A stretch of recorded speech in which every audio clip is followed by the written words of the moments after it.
Hi, everyone, and welcome back to Reflect Forward. I'm your host, Carrie Siggins. I'm so glad you're here today. Today, my guest is Paula Allen. She is a senior vice president at Telus Health, which is part of LifeWorks, an exploratory data science and research collaboration company. Her focus is on industry leading research around the idea of mental health and well-being in businesses. She is focused on the current and emerging issues that impact health, productivity, and related costs for businesses. And her scope includes all areas of well-being: social, physical, financial, and mental. She's done a lot of research on the impact that the pandemic had on feelings of well-being and the impact of isolation and how that is showing up in businesses today. She is so articulate. And during this interview, she tells us all the things that businesses can be doing to be able to create a workplace culture that promotes well being, that helps their employees feel like they belong, get the help that they need, feel connected to each other and to the company, and the power that brings to leaders. So hang tight, and I'll be right back with Paula.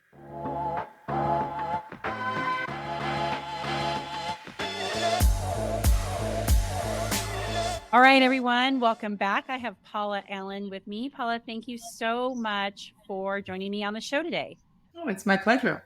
All right, so you are a global leader in and researcher in total well-being. I know this is something that you're very passionate about. Can you give us a little bit of the backstory of where this passion came from and how you've developed your expertise over the years?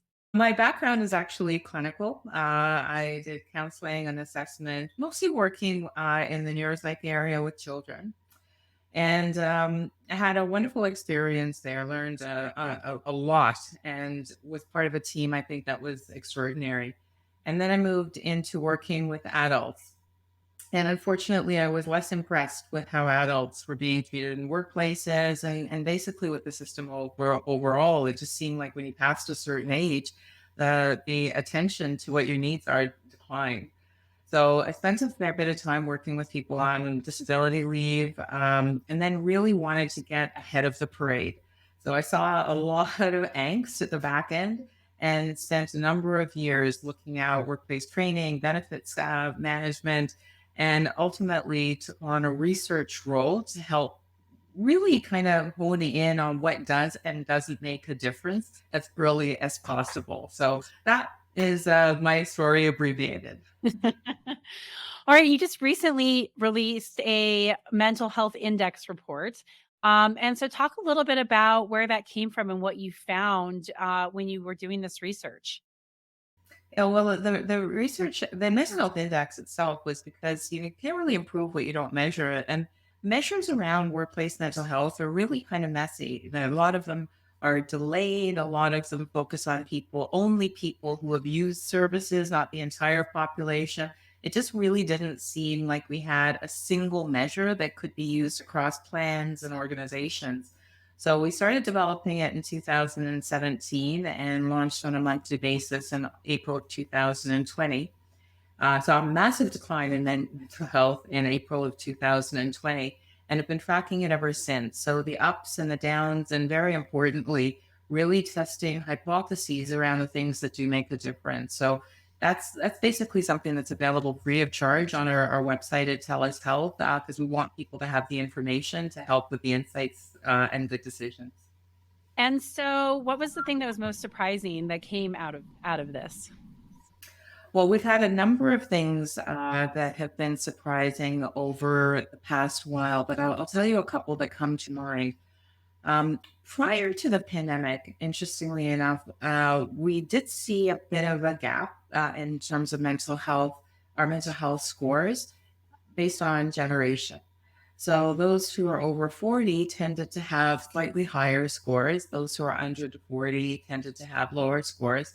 And again, one can kind of understand that. You're under 40, you're establishing yourself in a career, you're starting a family, there's a lot going on, a lot of strain.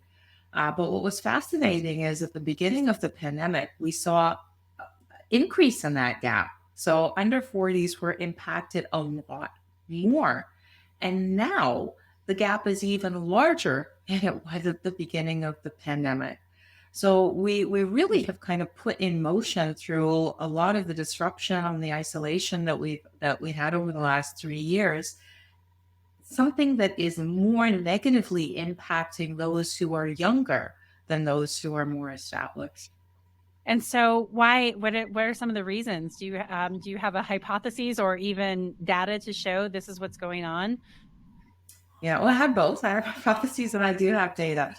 So I'll tell you what I have data on. What we've been experiencing even before the pandemic was an increase in isolation in our society. A number of years ago, the Surgeon General actually even highlighted that as a big risk for population health, not only from a mental health point of view, but also the strain it puts on you as a human being impacts you. So your cardiovascular and your immune system health is actually compromised as well.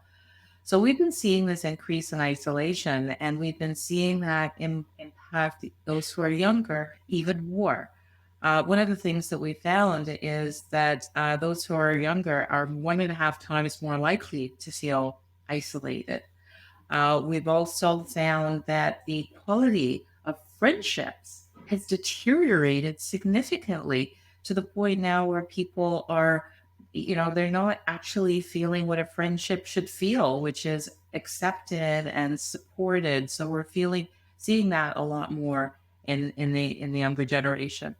And the reason why that is important is that connection, sense of belonging, not feeling isolated actually is a buffer to a lot of stress. When you feel a part of a team, a tribe, a community, that helps you feel that you can manage, that helps you feel that you can survive. We've been able to measure it, in terms of just even what we see in our brain as evidence of stress decline when people feel connected to other people. So we do have this as a significant phenomenon. And I think it made us more vulnerable if you didn't have that social connection during the pandemic. And also we're finding, interestingly, that younger Americans are less likely to want to go back to the same level of social contact that they had before. And why is that? That's really interesting. That's fascinating. Well, I think it's fascinating as well, and I think it's because we started on a path. Like, there was higher isolation before the pandemic. We're in a society right now where are born into an environment where you can, quote unquote, live without other people. Yep. And I say quote unquote, right? You can do your job by yourself. You can, and you could stay in your home. You can get entertained. It was all sorts of things. Nobody's building bars anymore and need the community to come together. So we have all of this technology, and as wonderful as it has made it less necessary for us to use our social muscle.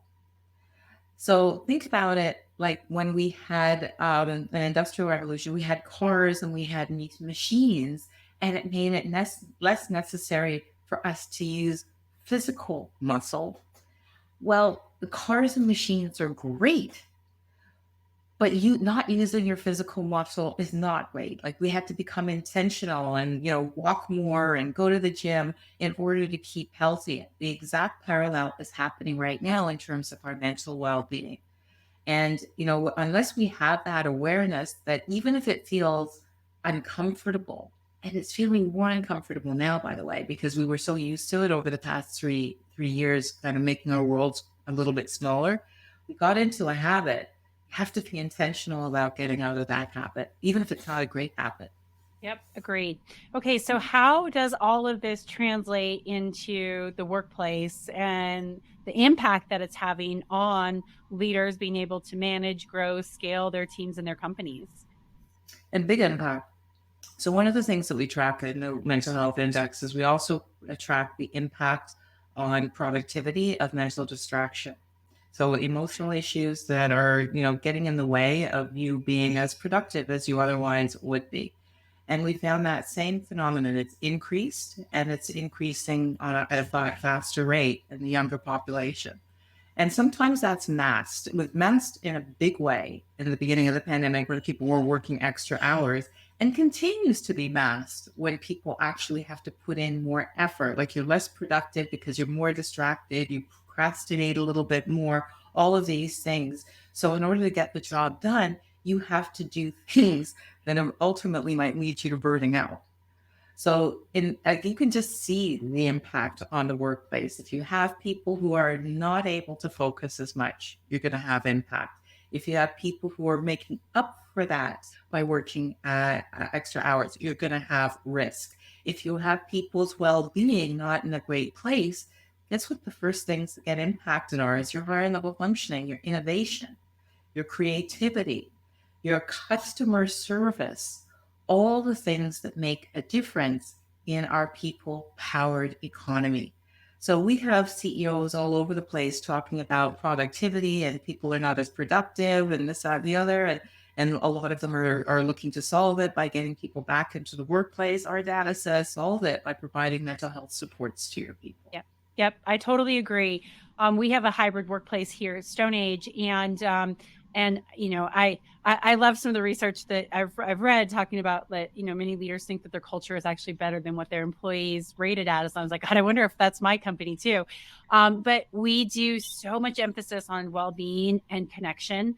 And how do we create that connection at work? Because obviously we don't know what's going on in people's lives outside of here, but I know from experience and of course from the research that the stronger bonds, the stronger connections that you have at work, the better teammate you're going to be, the more engaged you're going to be. So that whole, I remember when I read Marcus Buckingham and the Gallup organization's First Break All the Rules, right? And they said like one of the top 12 indicators for job satisfaction is, do you have a friend at work? And I know so many people rolled their eyes at that.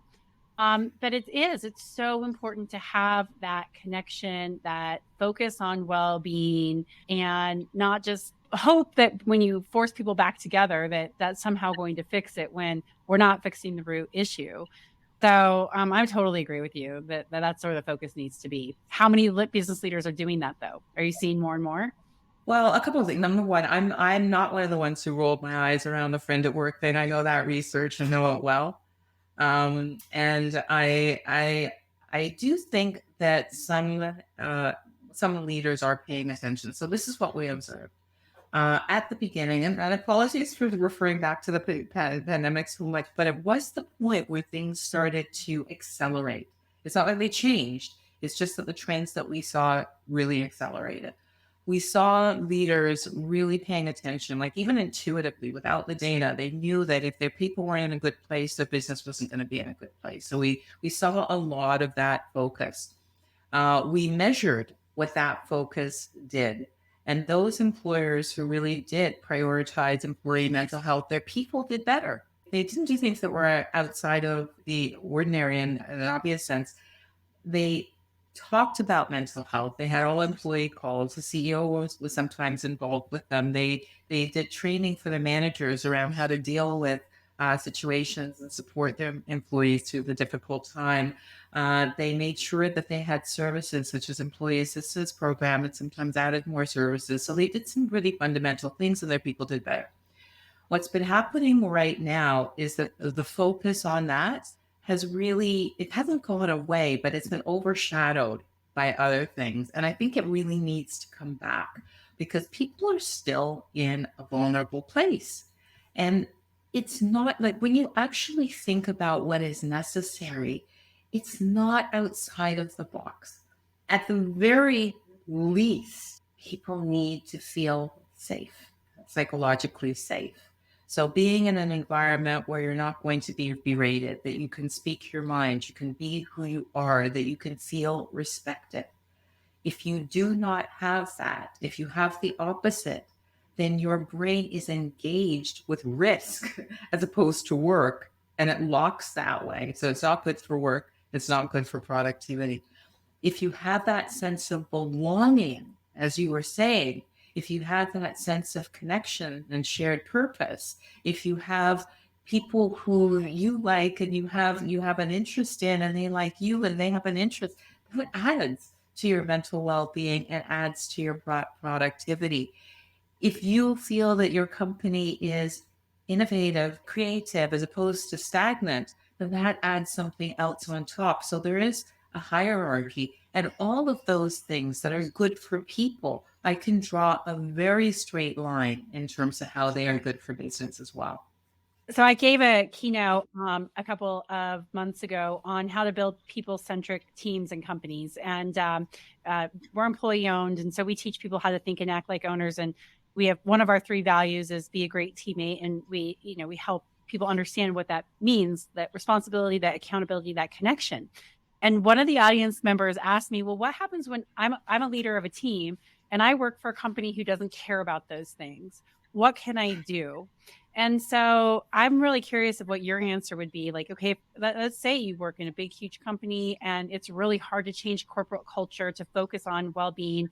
As a leader of an individual team, what can you do for your team to help increase that psychological safety, that feeling of connection and belonging?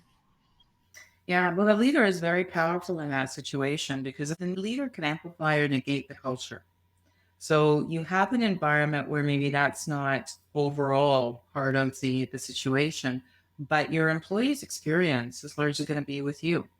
So if you're creating that environment where people feel safe and respected and teams where there is a sense of connection and belonging, then you can help insulate whatever is going on in your culture. And the opposite is true.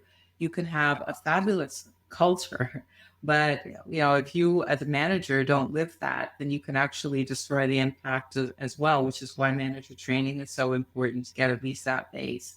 So I think if the person that you're speaking to is concerned about the mismatch, that is a concern, and if there's an opportunity to put up a hand and basically, just amplify the conversation that we're having right now, great.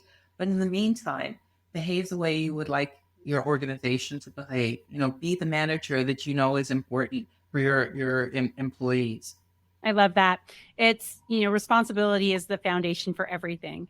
I used to think it was accountability, but accountability is about other people, right? But it's about responsibility, and you can choose every single day. You do choose to choose every single day. And so, how you want to lead in your team, despite the circumstances, despite the unknown, is a really important aspect of leadership. And I teach all of my leaders here that responsibility doesn't come from anybody else, right? That only comes in from with you.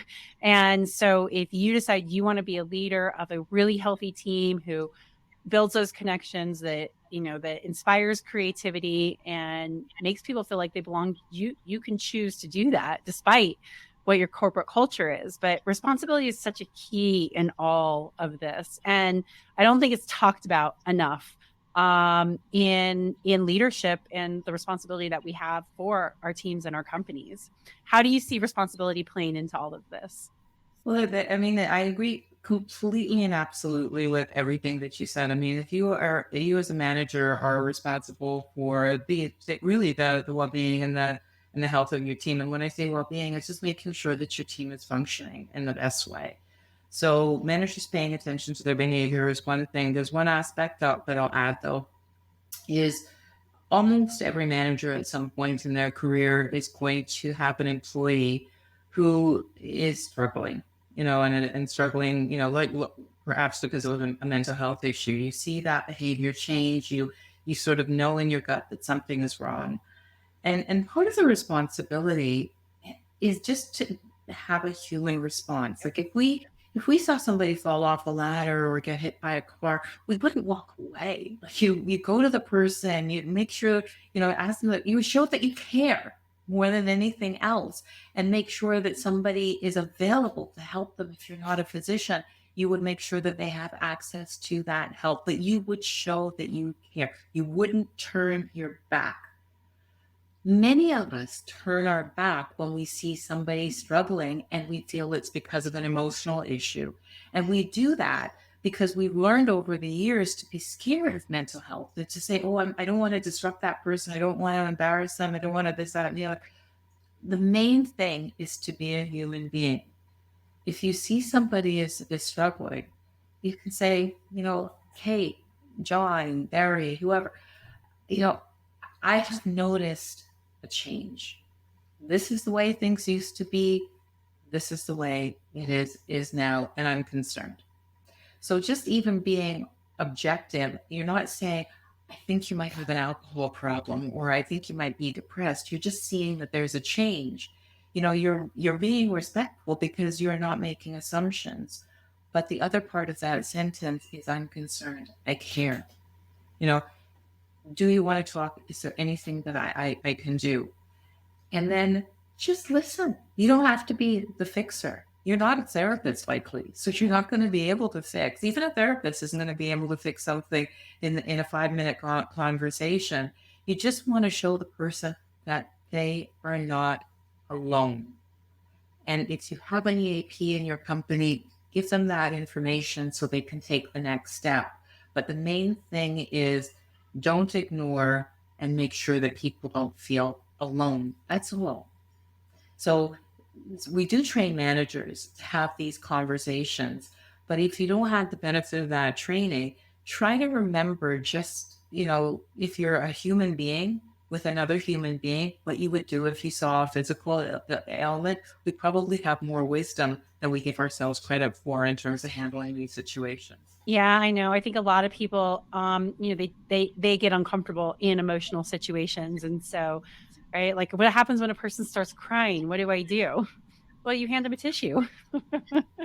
Absolutely. Not everybody Exactly. has the experience or the comfort level of being able to do that, so they do avoid it. So, yeah, it's a real challenge if you have a leader who hasn't gone through those experiences and doesn't have the comfort level with dealing with emotional responses.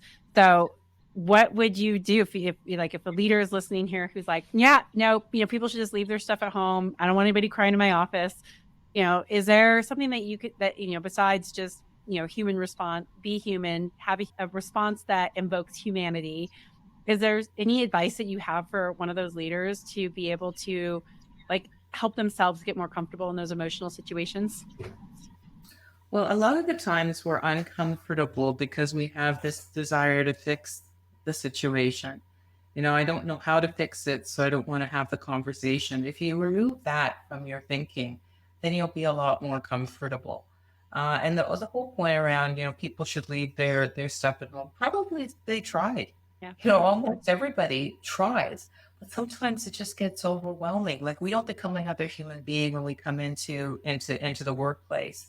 And if it just so happens that there is that spillover, think about the opposite. If you handle this in a way that makes that person feel rejected, or that you're angry with them, or that you couldn't care, that's pretty rough. So, again, the bar is relatively low on what makes a difference. You don't have to fix, you have to just show that you care and try to make sure showing that you care, that you're not rejecting that person, that they are not alone. I love that. Such great advice. Okay, now different situation, right? Where many people are managing remote teams, and it's hard to tell that there's something that's going on with an employee. So, you might not get, as a leader, you might not get those warning signs that something's happening. And so, what are some things that leaders or managers should be looking at to be able to say, hey, there's something that's off with this person, so they can recognize it sooner and step in to help? Well, there's a list of few things, but really at the end of the day, not everybody's going to remember all those things or write them down. I think the main thing to remember is to listen to your gut, because even in a virtual environment, there are things that show themselves. Somebody who has always been on camera and no longer feels comfortable being on camera. The voice of a person, there's so much you can pick up in terms of strain. Even the person might have had a certain amplitude in terms of when they're talking, and all of a sudden, the voice is very low. You could barely hear them. That kind of changes in work and work quality. Things being on more errors, on not on time. The main thing you're looking for is a change. Yeah. And when we have that change, usually there's something that comes up and says, well, that change is explainable because that person has a big project and whatever. or a change, I don't understand that change. I think that something might be wrong. So just paying attention to your interactions and paying attention to that little voice in the back, that is helpful. Things can show themselves in all sorts of ways. You can have people who are more angry than they were before, more sensitive to stress. You can also have people who are becoming obsessively perfectionistic. You can have people who need to take more time away and they're withdrawing more. There's all sorts of ways that we show that we're under strain and under duress as human beings. So that it's hard to actually diagnose. The main thing that the manager should be paying attention to is a change. Yep. I love that. That's great. Okay, I'd love to talk a little bit more about the work that you're doing, the research that you're doing at LifeWorks, and the mental health index and the mental health score. So, could you describe a little bit of the work that you do and how the mental health score works? Yeah. What we did between 2017 and 19 is we developed the index. We had a whole bunch of questions, 300. We whittled it down so it's short and manageable right now, validated it and tested it. And what we do is we send a poll out to a group of working individuals. Mental health index is only for people who are working currently. We send that poll out and we ask them on a monthly basis how they are doing. So, certain things that kind of reflect your mental state, your experience of anxiety, depression, isolation, optimism, a number of things. We ask them where they are so we can tell whether things are getting better or getting worse. And the second part of the mental health index is where we're looking at different things that do make a difference, like how confident people feel about coping in different situations, what their work experience is like, the main thing that is troubling them right now. We looked with parents as well because we're finding that parents, their scores were a lot lower than non-parents over this past while. So we were looking at their experience in terms of what was happening with their children. So the first part is just the score. And the second part gives us a little bit more color in terms of what's going on. And so, how would a company like mine use the mental health index and the scoring system? You can use it in two ways. We publish the index on a monthly basis, and it's available free of charge, no paywall or anything of that sort, on the Telus Health website. So TELUS Health, and it's on our website. So if you type into a search engine, Telus Health, Mental Health Index, it'll come right to you. So you can download it for your country. We do it in a number of different countries. And you will also see the scores for your industry. So that'll give you a sense in terms of some of those things that will help us all understand mental health and how at risk the population is right now, how much of a call to action there is. Most people find the most valuable thing the description of what makes a difference, because that can help you with decision making. So that's one way to use the report. The other way is if you wish, you can contact us at Telus Health, and many organizations have actually done that index for their own employees. So you can get a score on exactly how your own employees are doing and what makes a difference for them. So those are the two ways. Great. And what do you think is the biggest misconception that people have about focusing on well-being, or the importance of this in a culture, in a workplace? I think the biggest misconception is that if you focus on employee mental health and well-being, somehow you're going to have a soft and unproductive workplace. And that is the exact opposite. When you focus on mental health and well being, you're giving people the energy, the fuel, the ability to live up to sometimes challenging accountabilities because, there are accountabilities in life. We're not going to get away from that. There is responsibility that you have as an employee. There are ups and downs in every business, and certain job types are demanding. So, you're helping people be the best that they can be in the situation that they have. The other thing is, in terms of a workplace that is safe, a workplace that is collaborative, a workplace that that build a sense of belonging, that is a workplace that is higher functioning. You just making people feel berated, making people feel scared. You're going to get errors. You're going to get turnover. You're not going to get the best out of people. People are just going to try to mask what's going on. And then you'll have a false and unsustainable type of productivity. So, if I wanted a high performing workplace, I would focus 100% on this as one of the levers to get there. I love it. And it's so true. And especially with where everything is going in terms of talent demand, we have a huge talent shortage across the globe, but certainly here in the U.S., people, businesses are hit really hard with it. And this is going to be such a differentiator, is to have a culture that where people love coming to work, where they enjoy their teammates, where they feel safe, where they feel connected, where they feel like they belong.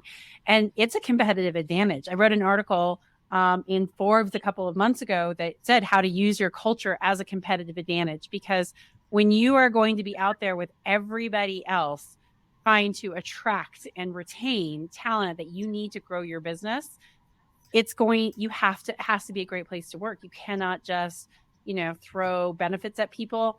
And I don't think you can certainly expect people to come in and work hardcore hours with no loyalty and care from the company. So I think businesses who aren't focusing on belonging, well-being, and using their culture as a competitive advantage are going to be left behind in the drive to attract talent. Without question, 100%. And with the younger generation as well, that advantage or disadvantage is going to be even more acute. I mean, I think we've gotten to a point where we realize that there is no work-life separation. There isn't. Your work is a part of your life. Your work shapes who you are as much as your personal life does. You can't get away from it because it is so many hours of your time. So people are making choices around their work as opposed to saying, okay, I'm just going to cut off my needs. And we're actually finding that exact point that you mentioned.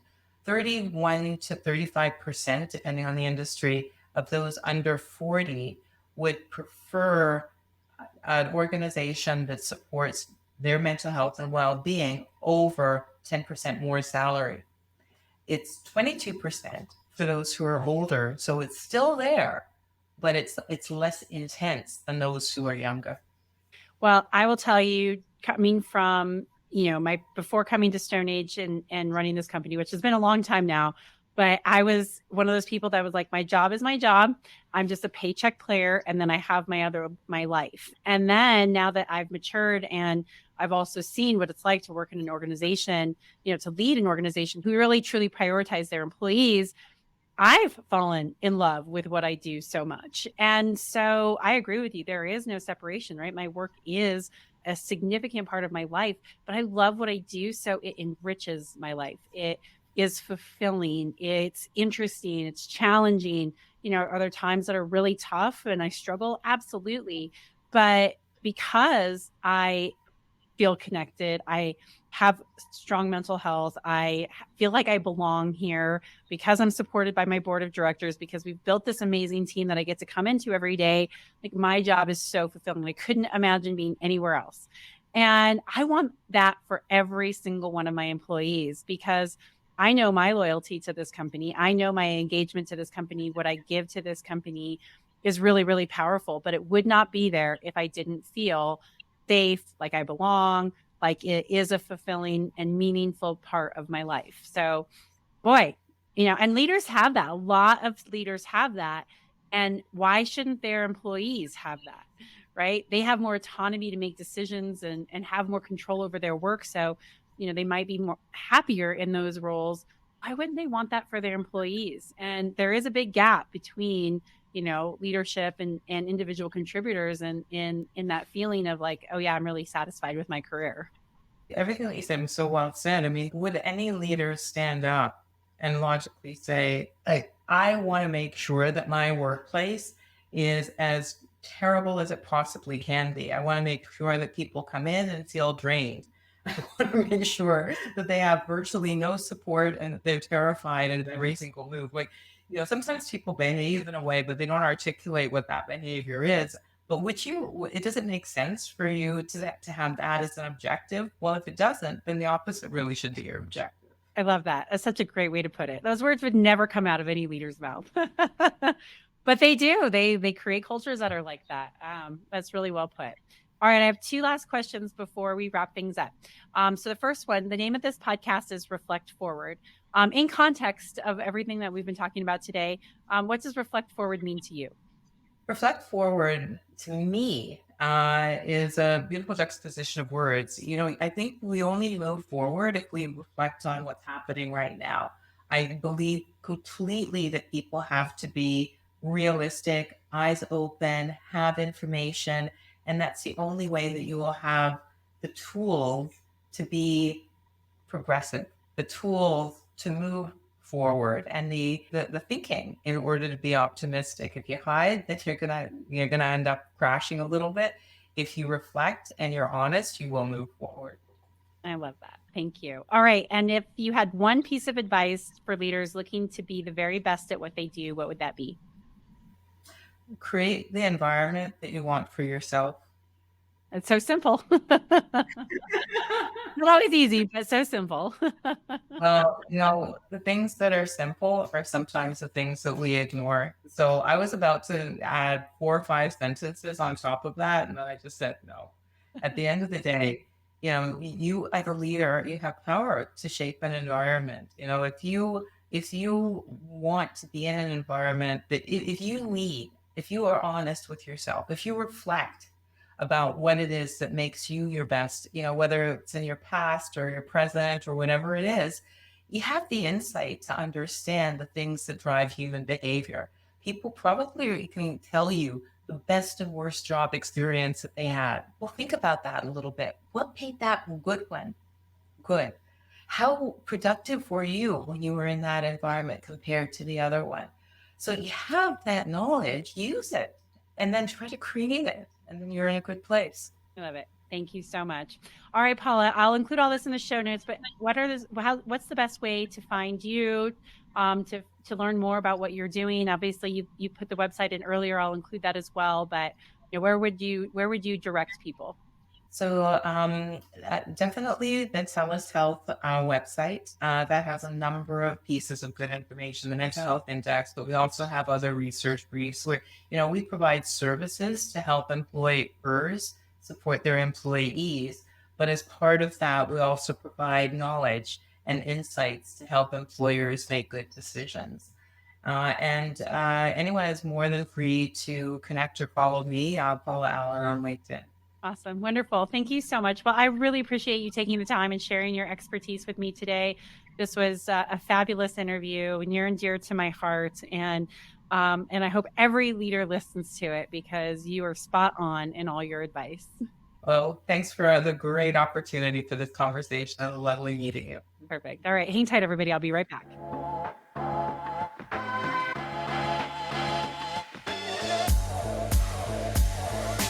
All right, everyone. Thank you so much for joining me on that interview. That was fascinating and very, very important work. We need to amplify this type of research because it matters. All right, with that, I will leave you until next week. I hope you have a great rest of your day. And if you like this podcast, please like it, subscribe to it, write a review, share it with a friend. It helps with algorithms and it shares very interesting stories like Paula's the world needs to hear. Thanks so much. See you next week.